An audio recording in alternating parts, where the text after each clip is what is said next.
If we zoom out and look globally, we can find there's very little consistency between campaign finance laws and responsive democracy.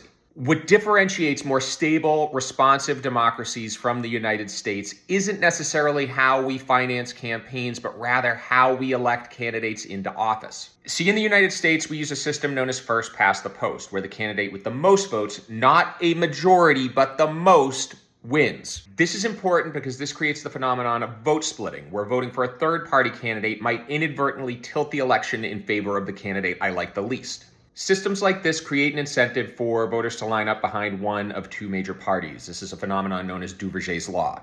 Now, this means parties don't have to compete as hard for your vote because they're really competing to be the lesser of two evils, and this gives them room to cater to wealthy donors to gain a competitive edge financially. Now, interestingly enough, this system is a relic of the British colonial system and is primarily used in former British colonies like the United States.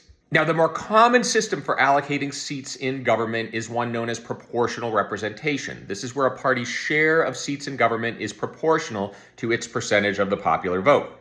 Now, one of the side effects of this system is it makes it a lot easier for smaller parties to challenge major parties when they fail to deliver. So it makes it a lot harder for politicians to cater to wealthy interests at the expense of the voters. It's also worth noting that 8 of the top 10 ranking democracies in the Economist Intelligence Unit's Democracy Index use proportional representation. And many of them have looser regulations when it comes to contribution limits and donations from foreign contributors than we do.